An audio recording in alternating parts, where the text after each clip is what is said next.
एक ऐसी फिल्म जिसने न सिर्फ धूम मचाई बल्कि हिंदी सिनेमा के हीरो की परिभाषा पर भी सवाल खड़े कर दिए। हाँ बिल्कुल, बात हो रही है बाजीगर की। और जाहिर है शाहरुख खान की भी। ये फिल्म उनके करियर के लिए एक टर्निंग पॉइंट जैसी थी, है ना? बिल्कुल थी। बाजीगर उस दौर की टिपिकल रोमांटिक या एक्शन फिल्में थी, उनसे एकदम हटकर थी। क्या खास था उसमें इतना? सबसे बड़ी और शायद सबसे चौंकाने वाली बात यह थी कि फिल्म का जो हीरो था वही असल में विलन था। वो बदला ले रहा था और उसके लिए वो कुछ भी कर सकता था, यहां तक कि मर्डर भी। ओहो, ये तो उस जमाने के हिसाब से बहुत बड़ी बात थी। तब तो हीरो मतलब बिल्कुल साफ सुथरा अच्छा इंसान। एग्जैक्टली, बिल्कुल आदर्श।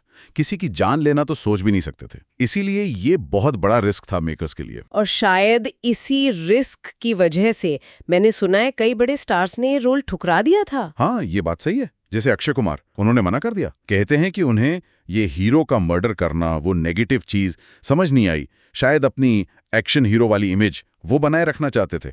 और सलमान खान का भी नाम आता है शायद। सलमान खान, वो तो उस वक्त मैंने प्यार किया, हम आपके हैं कौन, पूरी तरह फैमिली हीरो, प्रेम वाली इमेज थी उनकी। तो उनके पिता सलीम खान साहब, जो खुद इतने बड़े राइटर हैं, उन्हें लगा कि ये नेगेटिव रोल सलमान की इमेज के लिए ठीक नहीं है, तो उन्होंने मना कर दिया। और अनिल कपूर, उनका नाम भी सुना है इस लिस्ट में। जी, अनिल कपूर तक भी ये कहानी पहुंची थी।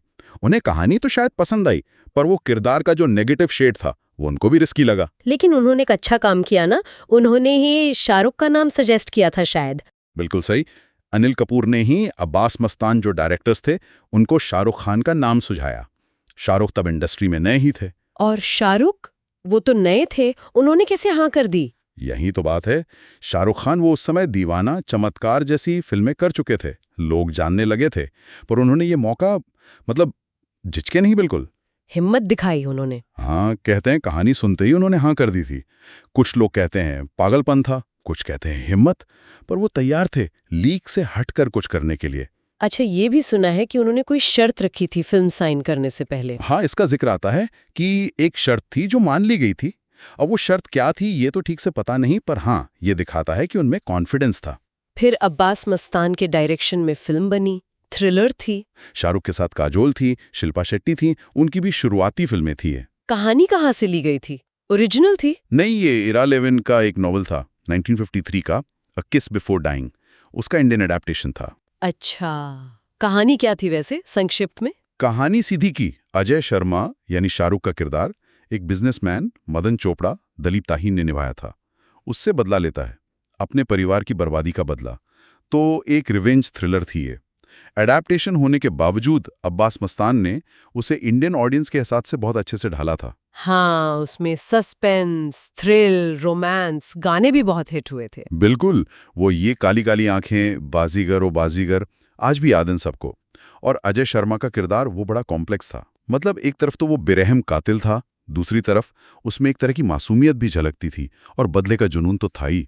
शाहरुख ने वो ग्रे शेड कमाल का निभाया। और फिल्म चली कैसी? लोगों को पसंद आया ये एंटी हीरो? अरे जबरदस्त चली, ब्लॉकबस्टर हुई। एक तरफ शाहरुख राजू बन गया जेंटलमैन से चॉकलेटी हीरो बन रहे थे, और फिर आई बाजीगर। इसने दिखा दिया कि ये एक्टर नेगेटिव रोल भी उतनी ही शिद्दत से कर सकता है। और उसी साल डर भी आई थी शायद। हाँ बिल्कुल, डर ने तो उस नेगेटिव इमेज को और पक्का कर दिया। तो दर्शकों ने शाहरुख के इस रूप को भी पसंद किया। बहुत पसंद किया। शायद वो दौर भी बदल रहा था। लोग सिर्फ अच्छे परफेक्ट हीरो नहीं देखना चाहते थे, वो ऐसे किरदार भी देखना चाहते थे जिनमें कमियां हों, जो थोड़े कॉम्प्लेक्स हों। बाजीगर ने ये साबित कर दिया कि अगर कहानी में दम हो, परफॉर्मेंस अच्छी हो, तो दर्शक हीरो को विलेन के रूप में भी एक्सेप्ट कर सकते हैं। और आज भी ये फिल्म और शाहरुख का वो रोल आइकॉनिक माना जाता है। बिल्कुल, हिंदी सिनेमा के सबसे यादगार किरदारों में से एक है अजय शर्मा का रोल। इसने ट्रेंड सेट किया था कई मायनों में। तो कह सकते हैं कि बाजीगर ने सिर्फ शाहरुख के करियर को ही नहीं बदला, बल्कि हिंदी फिल्मों में किरदारों को देखने का नजरिया भी थोड़ा बदला। सोचने वाली बात है। अगर आज के टाइम में जहां ग्रे शेड्स वाले किरदार इतने आम हो गए हैं, बाजीगर जैसा हीरो आता तो क्या वो उतना ही शॉकिंग या रेवोल्यूशनरी लगता? शायद आज उतना शौक न लगता, पर उसका इम्पैक्ट तब बहुत गहरा था। तो कैसा लगा ये वीडियो? अगर पसंद आया तो कमेंट जरूर करें। धन्यवाद।